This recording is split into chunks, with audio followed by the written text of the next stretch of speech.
Sejam muito bem-vindos a mais um episódio do Via Contactos Podcast, onde nós falamos de todo o ecossistema do empresário brasileiro, todos os perrengues, todas as dificuldades e tudo aquilo que acontece, tudo aquilo que o empresário precisa se preocupar ali e tá no dia a dia.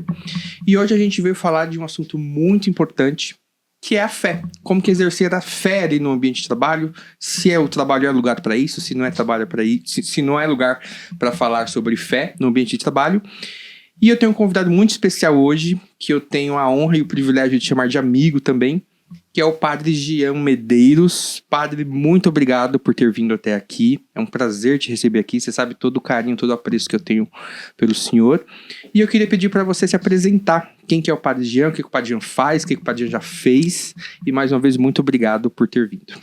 Eu que agradeço o convite. Eu tô de férias, estava fora de São Paulo, mas como o Ricardo convidou e a gente tem uma relação assim singular, foi como não falar não pro Ricardo, né? A gente tem uma relação assim muito boa, muito positiva, né? Então eu me sinto honrado e prestigiado com o convite. Eu sou pároco na paróquia São Francisco de Assis, eu gosto de falar isso, né? Na paróquia São Francisco de Assis, Valo Velho, distrito do Capão Redondo. Sou atleta de voleibol. Teve um tempo, Ricardo, que eu não falava isso, eu achava que não era importante, né? E hoje, mais do que nunca, eu acredito na saúde do corpo, da mente e do espírito, então acho que é importante. Como referência também, um líder religioso ele é uma referência, ele tem um público, ele tem um povo, tem um rebanho. Então não só incentivar, motivar espiritualmente também, mas também a partir de outras áreas da vida humana. Quando você me fez a proposta, né, e me apresentou a pauta, eu entendi que ela não é simples, né? Eu posso colocar o olhar apenas religioso e aí eu corro o risco de ser tendencioso, né? Porque vai entrar dentro de uma zona bastante confortável para mim. Mas aí eu acredito que não iria colaborar muito com a galera que te acompanha no podcast. Então eu fui fazer algumas consultas, eu fui fazer a lição de casa, eu fui estudar, né? Eu fui fazer a minha catequese, vamos usar um termo assim da igreja. E aí eu vejo a proposta que você me fez, ela dialoga com o direito, né? Principalmente com a CLT. Eu acho que ali é importante refletir, dialogar, trazendo o direito para esse debate. Olhar a partir da ótica do empregador e a partir da ótica do colaborador também. Então acho que vai ser uma reflexão assim com muitos bons frutos. Com certeza. E, Padre Jean, como você falou, a gente tem uma relação de muito tempo, a gente já fez bastante trabalho social, pastoral mesmo, né, dentro da igreja. Cultural, musical, fez meu casamento também, graças a Deus. Acho que foi o evento, a agenda mais importante, Ricardo. Acho que foi sim, meu casamento, a 2019, foi muito bom. E para falar sobre esse assunto, padre, de fé, de falar sobre fé no trabalho, a gente tem que também levar em consideração, nós somos católicos, né? Então a gente já tem isso muito próprio, mas como o senhor bem disse, não vai ter só católico trabalhando nas empresas, e nas empresas tem pessoas de várias religiões, e aí por isso que é importante falar desse assunto também. E de religião e também de nenhuma religião. Religião. Porque hoje as pessoas têm curioso, né, quando eu falo do direito, as pessoas têm, a partir da Constituição de 88, né, então foi resguardada a liberdade religiosa, e também tem que ser observada a liberdade de não professar em religião nenhuma, de não acreditar em nada, né, e tá tudo certo. Mas o ambiente de trabalho, padre, você entende que a gente vai nas missas, eu vou na missa no domingo, e algumas vezes o padre fala lá no meio assim, olha, você tem que falar de Deus lá no seu trabalho, as pessoas precisam saber que você é católico, por exemplo, ou que você é evangélico, que você professa uma fé. Mas o ambiente de trabalho, você entende que é lugar para falar de fé? Como que o colaborador ou o empregador precisa falar de fé no trabalho? Como que ele faz isso e se é o lugar de fato para ele falar sobre esse assunto? Eu bebi em algumas fontes, né? E a grande maioria vão dizer que o ambiente de trabalho ele é um espaço fértil, né, para se anunciar a boa notícia, vamos colocar assim. Como sacerdote, né, eu concordo. Eu diria que sim, que essa fala, esse olhar, ele é positivo. Como gestor, né, e hoje a paróquia, nós conseguimos gerar aproximadamente 62 empregos, né, pela paróquia, pela comunidade, né, a partir do trabalho que nós desenvolvemos, que é o trabalho religioso, pelas nossas entidades sociais, a Piano, que é a nossa associação esportiva, a Caritas Diocesana, tem 2 vertentes, a assistência social e a educação. Como gestor, eu diria que não. Eu diria que no primeiro momento que não, eu não contratei uma pedagoga para falar de Deus, eu não contratei uma assistente social para ela evangelizar. Então tem uma linha tênue aí, tem que aprofundar a tua colocação, a reflexão. Eu acredito que a religião ou a espiritualidade, a fé, ela está dentro da minha intimidade, né? Da minha particularidade, é íntimo, e isso tem que ser resguardado, protegido, defendido. É um direito meu professar a fé, é um dever seu respeitar a minha fé. Agora, caberia, em um segundo momento, o diálogo, né, entre empregado e empregador. Tem que ser bom para você, tem que ser bom para mim, e não pode comprometer aquilo para que eu fui contratado. Eu sempre lembro de uma frase, de um texto que eu sempre ouço e faz sentido para mim quando a gente aborda esse assunto, que é aquela coisa, às vezes você falar de Deus às vezes é igual um perfume.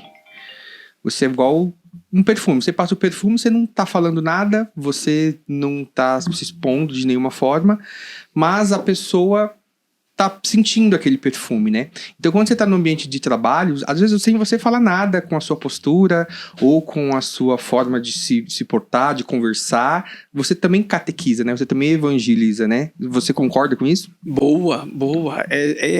Eu não só concordo, né? É o que eu prego, é o que eu direciono. Tem muita gente, né, essa fala ela vai para a internet, né, e acredito que esse conteúdo ele tem a intenção de ser um conteúdo corporativo. Mas além deste conteúdo, né, tem um público específico, tem uma intenção específica. Eu acredito que um dos conteúdos mais produzidos para a internet é religião, né, ou falar de Deus.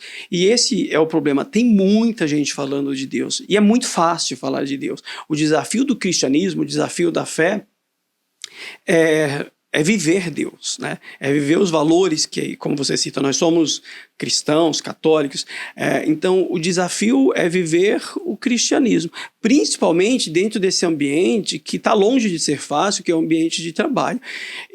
Se eu for fazer uma conta rápida aqui, eu corro o risco de chegar à conclusão que eu fico mais tempo, observando uma carga horária, mais tempo dentro do ambiente de trabalho do que dentro da minha igreja doméstica, que é a minha casa, que é a minha família. Então, esse ambiente de trabalho ele tem que ser saudável, tem que ser agradável, tem que ser fraterno, ele tem que ser comunitário, né? E muitas vezes a gente sabe que não é, né? Eu queria me dar o direito de desconstruir o romantismo. Muitas vezes o ambiente de trabalho ele não é saudável, porque as pessoas são gananciosas, mentirosas, trapaceiras, desonestas, mas domingo elas estão na igreja, né? Elas estão falando de Deus, elas estão ouvindo palavra do Senhor, palavra da salvação, mas elas não estão vivendo esta palavra que salva, essa palavra que é palavra do Senhor. Falar de Deus é muito simples, é muito fácil. O desafio é viver o cristianismo, é viver a fé, é ser solidário, é exercer a empatia, é ser honesto, é não levar atestado falso para o trabalho, é não dar migué, é entregar aquilo para que foi contratado, é o compromisso com a verdade, com o profissionalismo, com a seriedade. Padre, quando a gente fala sobre falar de religião, seja ela qual for, dentro de uma empresa, dentro de um escritório, dentro de uma fábrica, a gente sempre fica muito preocupado com os limites, né? Tipo assim, poxa, eu tô conversando, eu tô aqui trabalhando, do meu lado eu sou católico, aqui do meu lado tem uma pessoa evangélica e na minha frente tem um espírita. E aí a gente sempre fica muito preocupado quando a gente tem essa vontade, né, esse anseio de fato comentar alguma coisa, falar alguma coisa sobre os limites, né? Até que ponto que eu posso ir, até que ponto que eu posso ultrapassar ali um pouquinho essa barreira. E o que você diria sobre isso, né? Sobre o relacionamento em si, né? Porque às vezes é um amigo, ou às vezes é uma pessoa que eu nem conheço, tá chegando hoje na empresa. Eu queria que você falasse também sobre esses limites, até onde eu posso ir, até onde eu devo ir, e até quando isso é saudável, né? Eu diria que o limite é o respeito. O limite religioso é a tolerância, né? Eu parto da minha experiência, né? Eu não falo de Deus, né, desde que não me seja autorizado, né? Então, o outro precisa me dar essa abertura. É bacana e é rica, muita gente não tem essa maturidade, mas eu gosto dessa troca, eu gosto e consigo tranquilamente enxergar a beleza fora dos meus muros. Você citou aí a diversidade religiosa, a comunidade evangélica, a igreja católica, a Umbanda, o candomblé, o espiritismo, religiões orientais. Então eu consigo enxergar a beleza eu consigo beber em outras fontes, eu consigo enxergar a beleza em outras sacralidades. E isso é lindo, isso é incrível. Mas quando fazer essa troca? Quando o outro me permite, quando o outro me dá essa liberdade. Então eu gosto muito de falar da minha igreja, eu gosto muito de falar da minha experiência com nosso Senhor Jesus Cristo, eu gosto muito, me dá muito prazer falar da minha sacralidade. Mas não pode ser positivo, porque aí vai para a intolerância, vai para um lugar que não é confortável, que não é agradável, chega a ser desrespeitoso. Uma das coisas que me incomoda muito nós chamamos de proselitismo, é querer enfiar minha fé goela abaixo do outro, né? O outro não tem esse direito comigo, né? E ele vai me distanciar, se essa for a sua postura, e eu não me dou esse direito. Eu não falo de nosso Senhor Jesus Cristo se o outro não me der a liberdade. Se eu entender que o limite é o respeito, essa relação ela fica incrível. Nós temos experiências assim bem delicadas a partir de uma perspectiva negativa pela intolerância, né? Por não entender que ali tem um limite, né? O catolicismo ele é importante para mim, é a minha verdade, né? Então é a minha zona de conforto, o que não quer dizer que necessariamente seja a sua. E eu preciso ter essa sensibilidade, porque senão, como diz a molecada lá do Valo Velho, dá ruim. E dá ruim dentro da empresa, né? E aí a gente volta à fala inicial. Eu não fui contratado para professar fé dentro da empresa. Eu fui contratado para dar resultado, né? A não ser que eu tenha sido contratado para ser um teólogo, um profeta, um pregador. Mas eu acredito que as empresas ainda não estão contratando esses profissionais no mercado. Mas as empresas, elas têm algo... Talvez o que é mais essencial em uma empresa é a cultura dela. Cultura dela é a forma dela se viver. Uma empresa, assim como uma pessoa física, eu, por exemplo, eu tenho minhas próprias características, eu tenho meus defeitos, eu tenho minha forma de pensar, minha forma de agir, de se comunicar. A identidade da sua empresa. Exato. Da mesma forma que eu tenho uma identidade, a empresa também tem dela. O DNA da empresa. E a gente chama isso de cultura, a cultura da empresa, né? A forma que a empresa a forma que a empresa existe, que ela vive. Só que mesmo uma empresa comunicando isso, falando disso, meu pensamento é assim, eu sou assim, as características são essa, para você trabalhar aqui na minha empresa é dessa forma, você gostaria de trabalhar numa empresa que pensa dessa maneira? As empresas têm isso. E mesmo se uma empresa não comunica isso, ela tem também o seu próprio DNA, né? E quando a gente fala sobre essa questão religiosa, tem muito sobre isso, porque tem o dono da empresa, tem o empresário, a empresa em si, que tem o seu DNA, que tem e os donos da empresa, eles levam algumas das suas características para a empresa também, né? Então, se você é um empresário religioso, talvez você queira que sua empresa também seja uma empresa que tenha um cunho religioso, que tenha um quê de espiritualidade, porém, nesse sentido também. Só que tem aquele empresário também que não é nada religioso, que para ele, Deus, e é um ateu, por exemplo, ou que Deus também não tem tanta relevância assim no seu negócio. E como eu falei para o senhor, o empresário, muitos deles eles não comunicam essa cultura, não enxergam, não veem a cultura de uma empresa, de uma organização nesse sentido. Na hora de contratar uma pessoa, é muito importante você falar para essa pessoa aonde que ela está entrando, até para um alinhamento de expectativas, né? Olha, essa empresa aqui é uma empresa que funciona dessa maneira. Ou não, essa empresa aqui é uma empresa que funciona de uma outra maneira.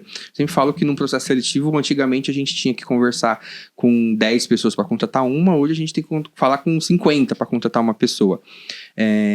E eu queria que o senhor falasse alguns cuidados que é importante que a empresa já comunique num processo de admissão de um funcionário. Tipo assim, estou contratando. O que eu já posso perceber ali naquele colaborador que pode me auxiliar, por exemplo, a ter uma boa relação profissional, de fato, ali com aquele cara, com aquela pessoa, quando ele entra na empresa, e de fato conseguir comunicar essa cultura da empresa, o DNA da empresa, seja religioso ou não, desde um processo de admissão, desde o momento que a pessoa está entrando ali na empresa, para ele de fato saber onde que ele está lidando, que também ali eu acho que já é um ponto onde ele consegue impor alguns limites ou não, ou de fato ele consiga se adaptar bem ali àquele ambiente de trabalho, né? Ricardo, as instituições elas têm as suas filosofias, têm a sua cultura, né? Tem o seu DNA, como você bem colocou. Então, a partir do olhar do colaborador ou daquele que está pleiteando uma vaga em determinada empresa, ele tem que saber qual é o DNA da empresa. Ele tem que entender quais são ele tem que estudar, ele tem que compreender quais são todas as características da empresa onde ele quer exercer a sua carreira, onde ele quer crescer profissionalmente, até para evitar um choque, como nós mencionamos, né? Eu fico mais tempo no ambiente de trabalho do que dentro da minha própria casa. Então tem que ser prazeroso, tem que ser interessante, porque senão eu não consigo dar resultado. Não, eu tenho que evitar o maior número de choque dentro do ambiente de trabalho. Então eu tenho consciência de qual é a cultura desse contratante, qual é a filosofia. No meu caso, Paróquia São Francisco de Assis, ou as minhas instituições, né, a Associação Piano ou Cartas Diocesano, que são as nossas entidades sociais. Ela tem um DNA católico, ela tem uma cultura cristã. Nós temos colaboradores, professores, pedagogos, assistentes sociais, a galerinha da educação física, nós temos prestadores de serviço, então isso tem que estar muito claro. Aqui se observa uma cultura cristã católica. Se eu entender isso, não vai ter choque. Agora, por parte do empregador, que é o meu caso, eu não posso colocar isso como uma condição. Para trabalhar na Paróquia São Francisco de Assis, necessariamente precisa ser cristão, precisa ser católico. Não precisa. Você precisa ser técnico, você precisa ser competente, né? Você precisa ter alguma coisa para oferecer a partir daquilo que lhe foi solicitado. E não a maneira como você reza ou como você professa a fé. Eu não tenho esse direito de impor, porque aí entraríamos dentro daquilo que foi colocado, que é o proselitismo, é colocar a questão religiosa como condição, porque aí beira assédio moral, beira a intolerância. Eu acredito que essa pauta, ela, em outras oportunidades, ela já foi debruçada, já foi discutida, já foi refletida, ainda não está superada, né? Nós ainda estamos nesta construção.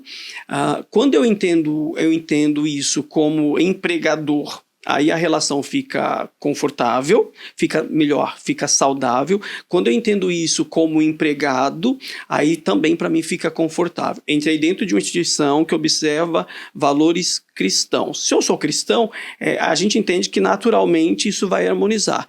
Se eu não sou, e você me pergunta em uma questão anterior para concluir, qual é o limite? É o respeito e a tolerância.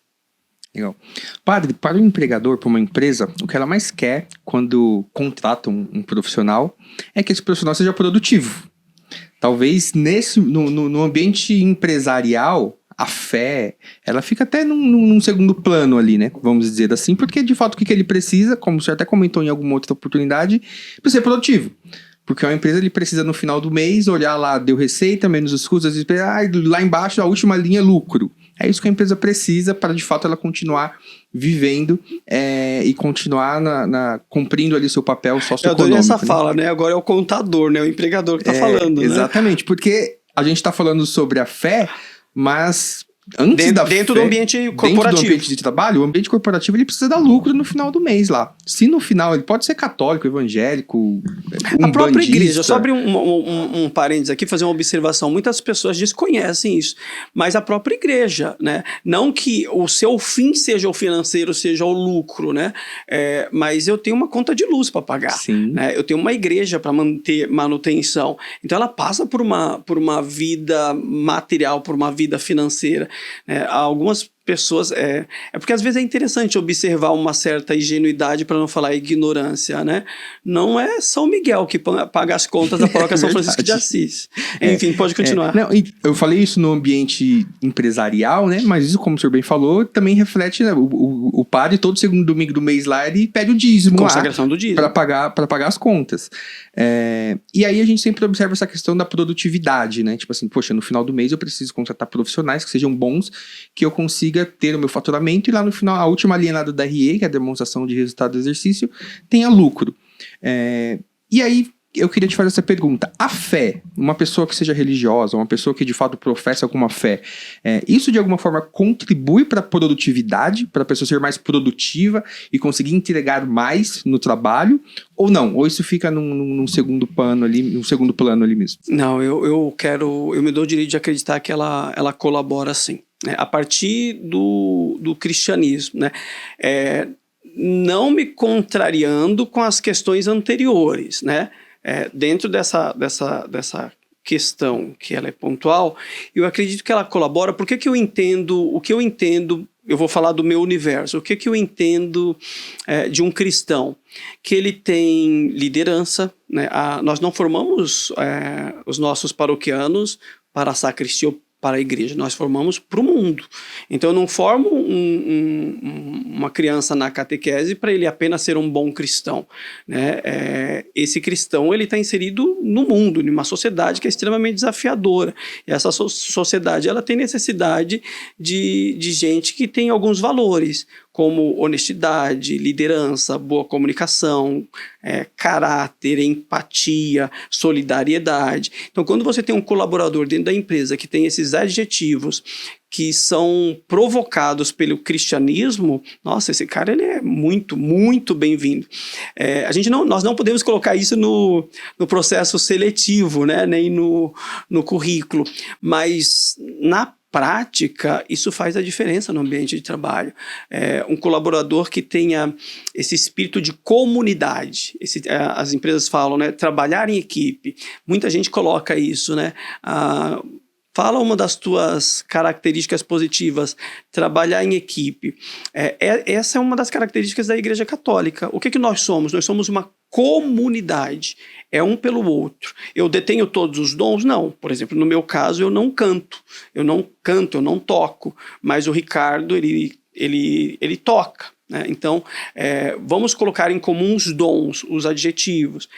Nós vamos para a seara da moralidade. Então, a gente espera, o mínimo que se espera de um cristão é que ele seja honesto. Seja honesto nas suas contas, seja honesto nos seus compromissos, seja honesto na sua agenda. E cabe essa reflexão. Às vezes as pessoas elas separam. Eu sou cristão dentro da igreja, 1h30, que é o horário da Eucaristia, da Santa Missa, mas quando eu bato o ponto lá no trabalho, eu esqueço do meu cristianismo. E aí isso vai para uma outra seara, que é a seara da hipocrisia. Então o verdadeiro cristianismo, o cara que vive a fé, o cara que não só fala de Deus, mas ele vive Deus, eu entendo que ele é um cara diferenciado. As pessoas mais incríveis que eu conheci na minha vida foram dentro da igreja. Padre, eu vou aproveitar que além de sacerdote, você também é esportista, e como a gente está falando aqui do benefício da fé para a produtividade dentro do trabalho, eu queria que você também falasse do benefício do esporte, por você também ser um esportista, no ambiente de trabalho, e não só no ambiente de trabalho, até na vida da pessoa, no trabalho e fora do trabalho dele também, né? Vou aproveitar que o senhor é esportista e vou te fazer essa pergunta também, queria que você falasse sobre os benefícios do esporte, tanto no trabalho e no seu trabalho também, no seu trabalho enquanto religioso. Não estava no script, não estava na pauta. Isso não estava, mas questão, eu peguei um gancho bom. Mas aqui. A galera que é do voleibol entenderá. Sabe levantador que coloca a bola para você, ele finta e coloca a bola para você e te deixa sem bloqueio? É o que o Ricardo acabou de fazer comigo. É mais ou menos isso. Ô, Ricardo, eu entendi, e é uma palavra assim, uma pergunta muito, muito bem-vinda. Eu celebrei 16 anos de ministério, né?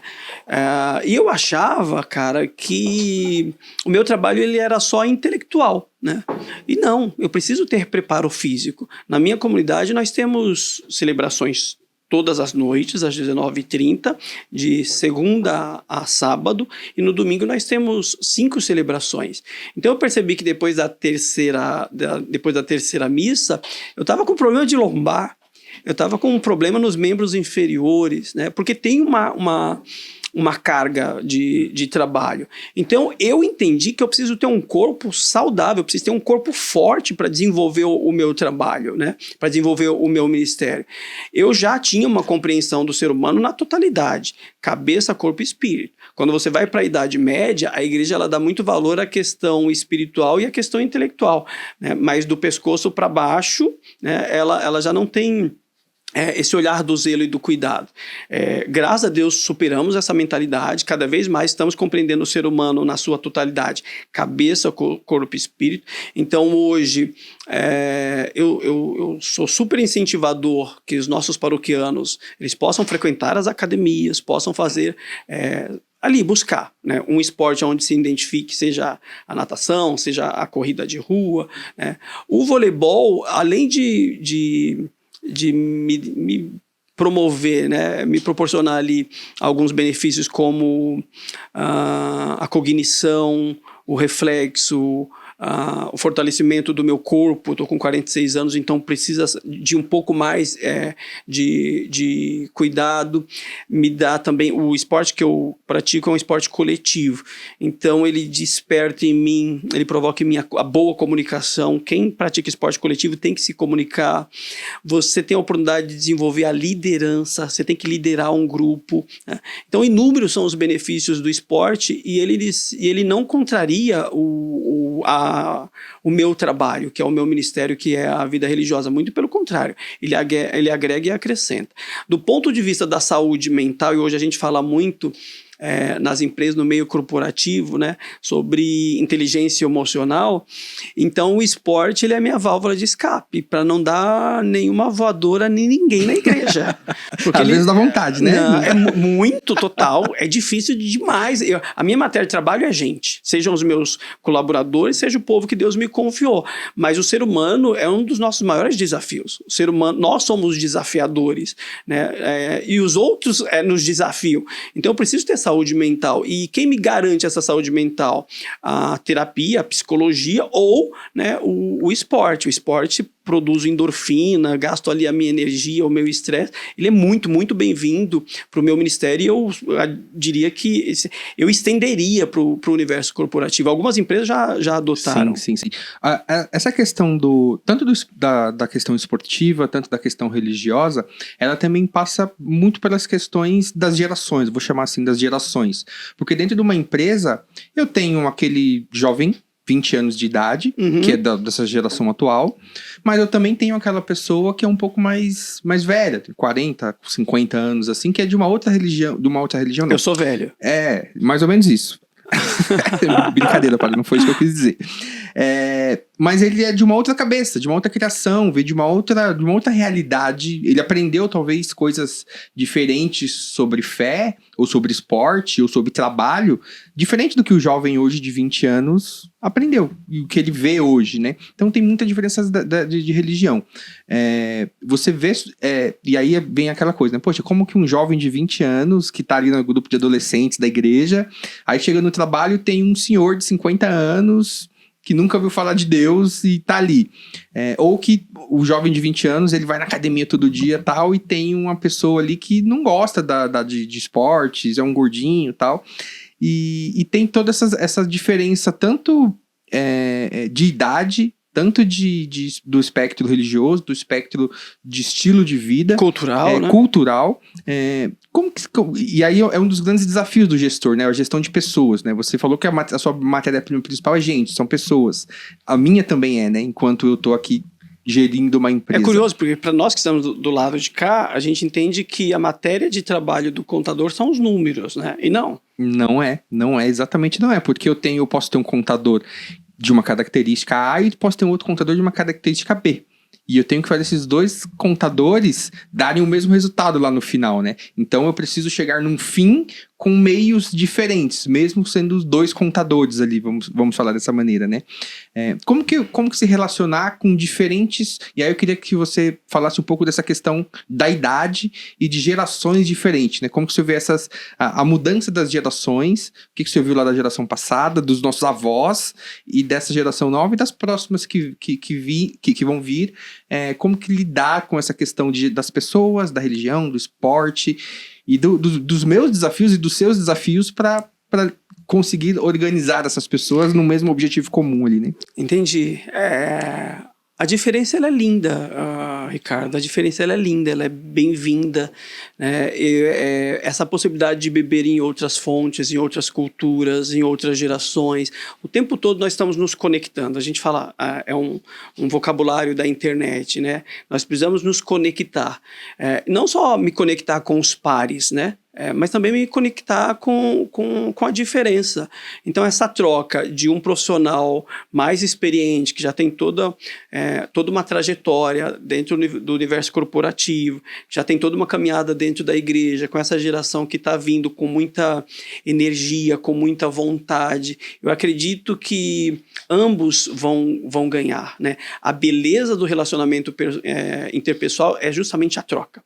Ninguém, por mais detentor de entendimento que possa ter, ele detém todo o conhecimento. Então, eu gosto muito dessa diversidade religiosa. Eu gosto de enxergar a beleza fora dos meus muros. Eu gosto de beber em outras fontes. Eu gosto de enxergar Deus fora da Igreja Católica, né? Alguns mais conservadores, inclusive teólogos, não vão gostar dessa fala. Eu também, né? Mas eu gosto de enxergar beleza fora dos meus muros. Eu gosto de enxergar sacralidade, né?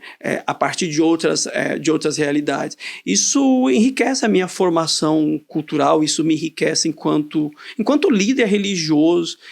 Se eu tenho uma visão afunilada, né? Se eu coloco um cabresto aqui enquanto líder religioso, eu diria que eu corro o risco de ter um ministério empobrecido, né? E aqui eu perco a fertilidade do meu ministério.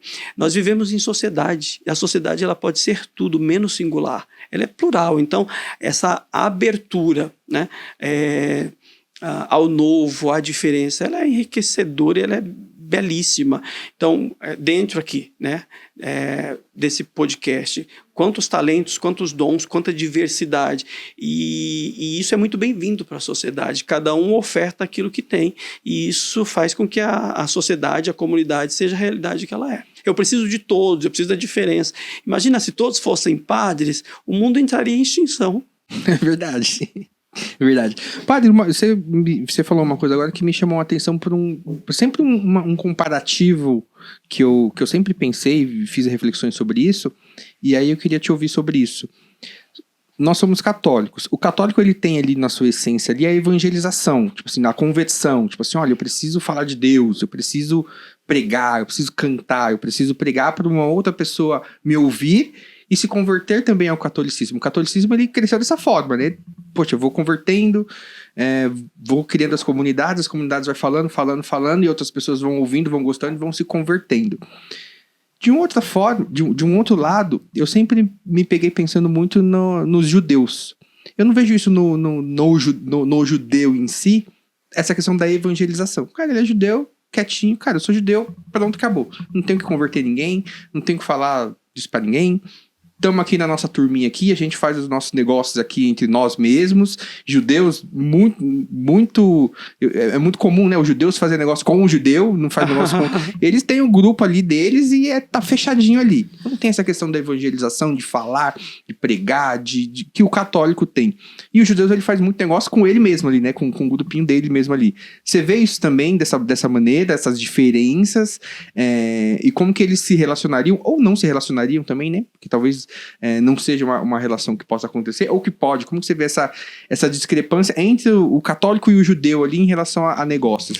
Eu colocaria um outro personagem para tornar o diálogo mais interessante, né? Eu colocaria a maçonaria, né? Para deixar mais aquecido o nosso gosta podcast. de uma polêmica? Não gosto de polêmica. Eu gosto do diálogo que vai para cima, Sim. do diálogo que sai da periferia. Da reflexão, né? É porque o podcast ele se presta a esse serviço. Hoje ele é informativo e é formativo. A maçonaria, eu vou começar de trás para frente. A maçonaria, por que ela é tão forte? Porque eles se cuidam. Né? Eles se protegem, um pelo outro, e essa é a beleza da comunidade. Eles vão se prestigiar, né? E isso é bem interessante. Tem algumas falas de alguns empreendedores na internet que eu acho muito curiosa. Você é empresário, você é contador, você é gerador de emprego, e as pessoas que menos vão te prestigiar são as pessoas mais próximas de você. Isso é lamentável.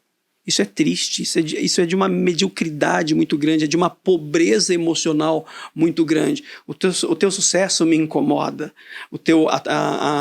a tua luz se torna trevas para mim, porque eu não consigo lidar com as tuas conquistas, com a tua felicidade. E isso é real, né? Isso está no nosso dia a dia. Dificilmente nós somos prestigiados pelos nossos, e o apóstolo Paulo vai dizer: o reino dividido não subsiste, né? Se nós entendermos a fala do apóstolo Paulo, nós vamos entender a comunidade judaica. Eles entenderam isso, né? Nós somos nós por nós mesmos, então nós precisamos nos cuidar, nós precisamos nos fortalecer. O cuidador precisa ser cuidado, então eu te fortaleço que você me fortalece. Por isso que no segmento comercial eles são uma potência, porque eles se cuidam, eles se prestigiam, um valoriza aquilo que é caro para o outro. Dentro do cristianismo não é diferente. Por que a Igreja Católica ela tem 2000 anos? Né? Alguém pode nos perguntar, como é que uma instituição passa por tantos sistemas econômicos ao longo de 2000 anos? Por que uma instituição ela testemunha tantas guerras ao longo de 2000 anos e ela consegue continuar de pé, tão viva e tão forte? Qual é o pulo do gato, né, dessa igreja milenar? A unidade. Um cuidando do outro, ser comunidade. Juntos, nós falamos muito isso na pandemia, né?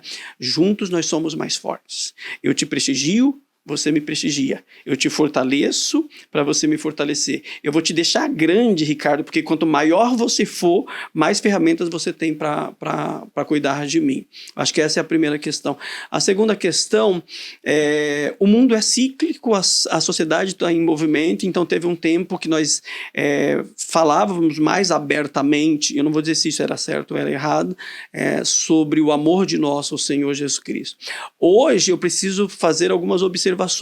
O outro quer ouvir sobre o amor de nosso Senhor Jesus Cristo, né? E aí volta a tua questão anterior, né? Qual é o limite? O limite é o respeito. Eu não falo de Deus se eu não sou perguntado, para não ser invasivo, para não ser intolerante, para não ser desrespeitoso. E aí entra a questão até do perfume, né? Que eu falei, cara, eu não vou falar de Deus, mas a pessoa que está me observando aqui, ela vai saber que eu sou cristão, que talvez eu rezo, tem um terço aqui na minha mesa, tem um crucifixo aqui. Não preciso falar às vezes, né? Talvez a forma de se falar de Deus, a melhor forma não é nem de fato falar, né? Mas é quando a pessoa percebe Deus em você, sem você falar nenhuma palavra, né? A gente vai para o período colonial e as catequeses elas são muito necessárias, né? Então acho que cada tempo tem a sua necessidade. Então, o período colonial é fundamental, a catequese. No ano de 2024, muito mais do que falar de Deus, e tem muita gente falando de Deus, eu acredito que a evangelização, o desafio da evangelização daqui para frente vai ser se comportar como cristão. Né? E talvez eu não precise falar, talvez não, com certeza, eu não preciso falar de Deus. As pessoas vão perceber que eu sou cristão. O meu comportamento tem que falar quem eu sou.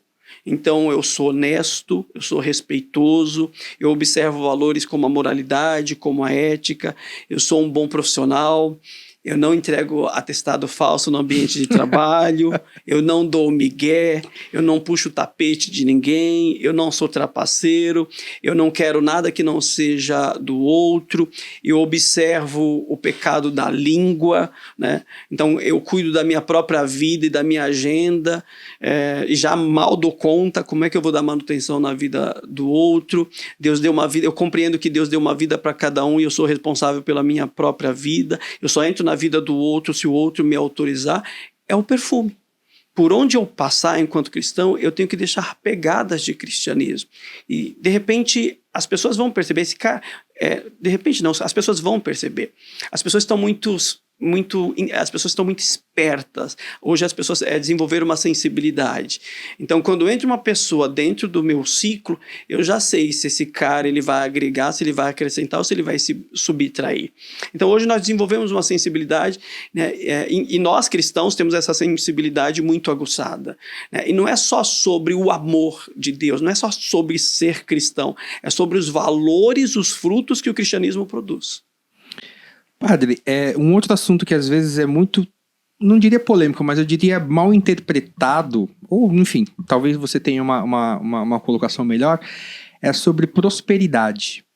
Porque dentro da Igreja Católica ainda se vê grupos ou pessoas, ou até algumas linhas de pensamento, de raciocínio, sendo contra a prosperidade, que você não pode prosperar, que você não pode ter posses, que você não pode ter dinheiro, demonizando dinheiro, demonizando aquele, sabe, o patrão malvadão que escraviza os seus funcionários. Isso está dentro da igreja, está fora também, às vezes acontece. Mas muitas pessoas ainda acham ruim essa questão da prosperidade, de você prosperar, de você ter mais, você buscar mais, e você ser ambicioso.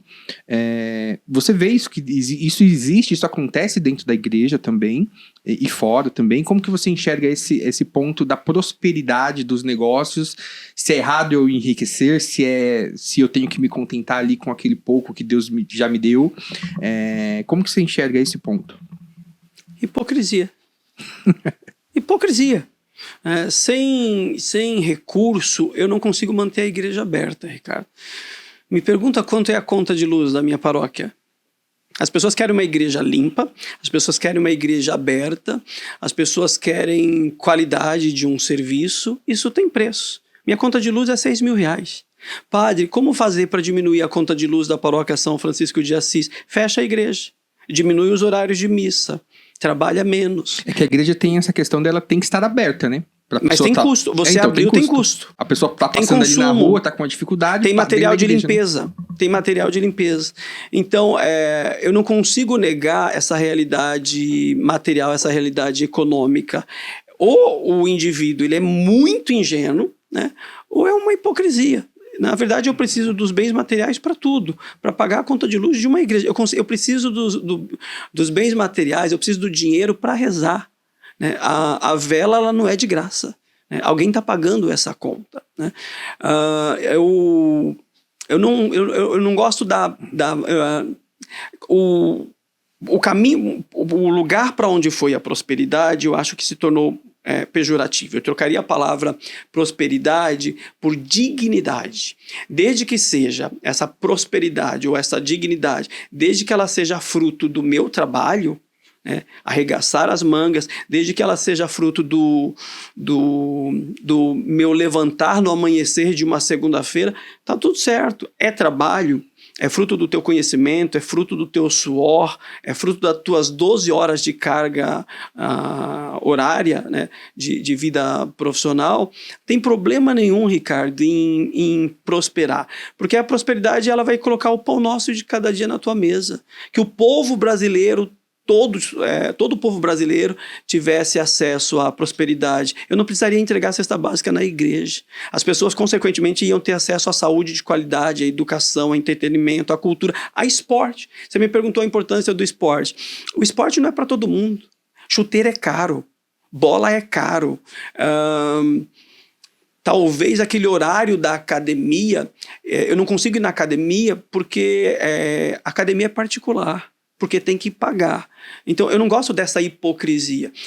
Deus me deu um cérebro, Deus me deu saúde, Deus me deu uma capacidade de crescimento, né? E aí eu defendo que é pecado ser medíocre.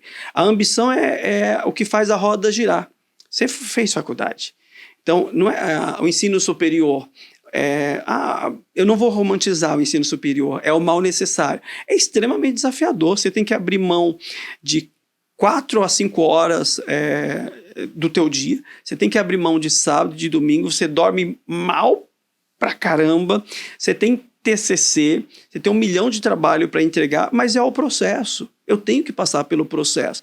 E o que é que me motiva? Além da questão cultural, intelectual, a questão econômica. Eu quero ter uma carreira, eu quero ter uma profissão, eu quero gerar dignidade para minha família, eu quero ter dignidade. Então, a ambição, eu gosto da ambição. Ela faz a roda girar. Ela faz com que eu encare 8 horas de trabalho, 12 horas de trabalho. Ela faz com que eu encare um sábado ou um feriadão dentro do escritório de contabilidade, enquanto todo mundo tá na praia. Me preocupa essa geração que está vindo e que não tem ambição. Se tem para comer, tá bom. Se não tem para comer, tá bom. Me incomoda essa geração que se acomoda à cesta básica da Secretaria de Assistência Social do seu município, da sua prefeitura. Me incomoda essa galera que não tem ambição e que aceita a cesta básica da igreja. Claro, dentro de um contexto. Se eu não tomar cuidado, eu vou ficar com indivíduos 3, 4, 5, 6 anos pegando cesta básica da igreja e tá tudo certo. Então eu não sou contra não a prosperidade, que o nosso povo possa alçar voos, que o nosso povo possa ter uma vida digna, porque se o nosso povo prospera, ele tem educação, ele tem saúde, ele tem esporte, ele tem lazer, ele tem pão nosso de cada dia na mesa. As empresas, elas têm um papel socioeconômico muito importante, talvez um dos mais importantes no nosso país. A questão da empregabilidade, eu estou empregando pessoas, eu estou fazendo a economia girar do país, e eu acredito que as empresas elas têm um papel social muito grande. E a Igreja Católica, por exemplo, é a maior instituição de caridade do mundo. Sim. E aí e as empresas, às vezes, elas têm dificuldade, às vezes, de fazer algumas ações sociais, né, de prestar não só o serviço ali, no meu caso a contabilidade, mas de fato entender o seu papel social, de ajuda social enquanto a sociedade. E eu quero que você comente aqui, enquanto um representante da Igreja Católica, que é a maior instituição de caridade do mundo, queria que você relembrasse um pouco a pandemia, porque eu lembro com muita profundidade o que aconteceu na pandemia e como a sua comunidade, São Francisco de Assis, atuou lá naquele momento e como que ela foi socialmente importante na captação de alimentos, na captação de recursos ali para aquele momento que o mundo estava um caos, e talvez para as empresas se inspirarem nisso de uma forma para colocarem em prática, além do seu exercício principal ali, né? Talvez entenderem a sua importância social e como ajuda também para aquelas pessoas que não têm condições, né? Não têm um emprego, por exemplo, e como que as empresas são importantes para alcançar até essa pessoa ali que não tem um emprego. Eu vou do início da sua colocação. Eu acredito que as empresas elas já prestam um serviço social. Hoje você tem... O Barão de Mauá já falava isso, né? Que sobre o governo, ele falava assim, o principal programa econômico de um governo é o trabalho, o governo ele não tem que atrapalhar as empresas a produzirem, né? Então isso já vem isso.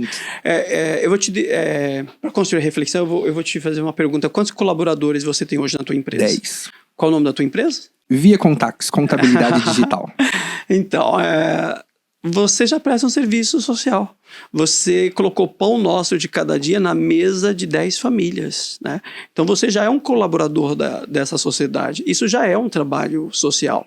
Se a tua empresa não existisse, seriam 10 famílias desempregadas ou 10 pais de famílias desempregadas. Por trás de cada um dos seus colaboradores, eu tenho uma história, eu tenho uma família, eu tenho uma igreja doméstica. Claro que nós temos empresas que são muito sensíveis à necessidade do nosso país, e elas fazem além daquilo que já estão fazendo. E a todas essas empresas, a nossa vênia, ao nosso respeito, principalmente, Ricardo, porque é muito difícil empreender no nosso país. Os impostos, e você sabe, eu não vou ensinar o padre a rezar o Pai Nosso. Você é contador.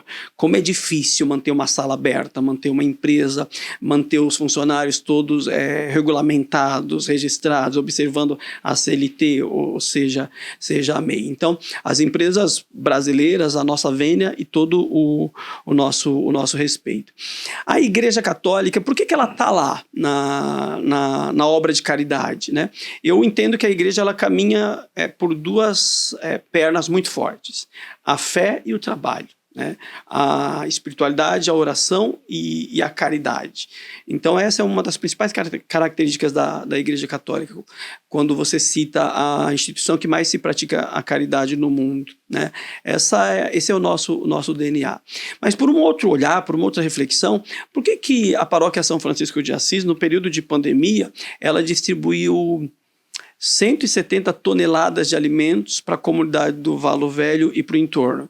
Por que a igreja ela teve que assumir esse papel? Porque o Estado faltou, porque o município não chegou, porque o poder público ele se omitiu, ou porque ali ficou explícito a incompetência dos nossos gestores em gerar dignidade para o povo, né? Então,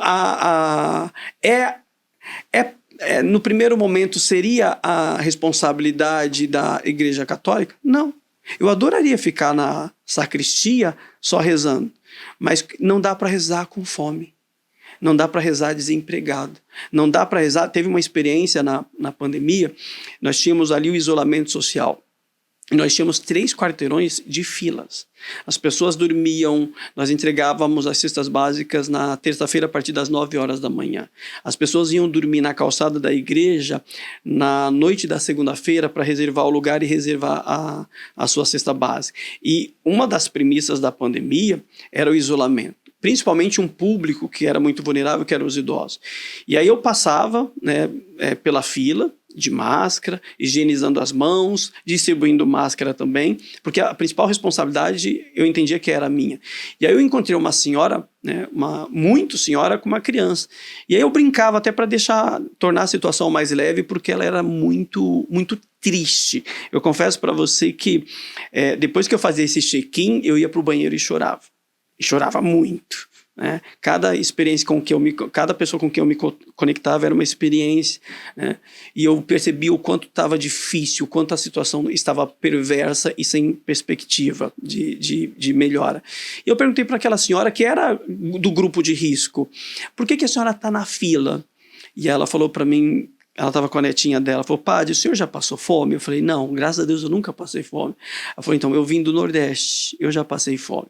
Só que eu passando fome dói aqui, no meu estômago, né? Eu vendo a minha neta passar fome, eu abrir a despensa da minha casa, o armário da minha cozinha e não ter nada para dar na minha neta, dói aqui no meu coração.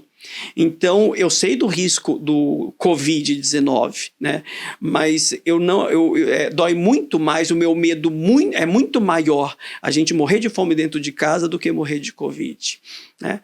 Então, aquilo me marcou demais. Então, a igreja ela não consegue se omitir. E eu entendi que não dá para rezar de barriga vazia. Mas eu compreendo que a igreja ela é apenas uma colaboradora do Estado. Não é a sua primeira responsabilidade. Ela está lá porque o Estado não consegue chegar. E você pode perceber, aonde uma igreja ela é muito forte socialmente, porque o Estado faltou, porque o Estado se ausentou. Padre, excelente, a gente está chegando ao final do nosso episódio, passa voando assim, quando o nosso papo é muito bom e é muito reflexivo e esclarecedor. E eu queria que você deixasse uma última mensagem aí, como que as pessoas fazem para encontrar o Padre Jean, para achar o Padre Jean. Vai estar aqui nos comentários também, vou deixar aqui todos os canais do Padre na descrição desse vídeo. E eu queria que você deixasse uma última mensagem aí para aquelas pessoas que trabalham ou que têm dúvidas ou que tem algum receio sobre professar a sua fé ou sobre falar da sua fé no seu ambiente de trabalho. Uma última mensagem para essas pessoas que estão nos acompanhando. E eu queria mais uma vez te agradecer por você ter vindo até aqui. Tá de férias, né? Então é um momento de descanso ali, mas o senhor mesmo assim veio até aqui. Muito obrigado por isso. E espero que em breve você possa voltar aqui também. De trás para frente, né? Não vendam as suas férias, tá bom? Por maior que seja a proposta, né, do empregador. Porque todo cuidador também precisa ser cuidado. Ricardo, eu demorei para entender isso e algumas compreensões elas vêm pelo amor ou pela dor. Eu entendi pela dor, né? Que o cuidador, ele primeiro precisa ser cuidado. Se você não estiver bem fisicamente, se você não estiver bem emocionalmente, você corre o risco de comprometer a vida dos seus 10 colaboradores. Então é fundamental você estar descansado, você sair de férias. Férias, que é o nosso descanso, ele não tem preço, né? Mas claro que isso pode ser negociado com o teu gestor aí. Estou de férias, hoje sem culpa, hoje eu não tenho mais culpa de ter férias, isso está pacificado dentro de mim. Parece que eu fiz uma palavra um pouco mais dura, né, sobre a profissão de fé dentro do ambiente de trabalho, e não é essa a intenção, é harmonizar, né, é tornar o ambiente de trabalho saudável, agradável, tem que ser positivo para o empregador, tem que ser positivo para o empregado. Me preocupa muito isso, né? Eu fico mais tempo dentro do ambiente de trabalho do que dentro da minha casa. Então, o ambiente de trabalho não pode ser o lugar do adoecimento, né? O ambiente de trabalho ele tem que potencializar todos os meus dons. Deve ser muito difícil trabalhar por obrigação e não por paixão e não por amor.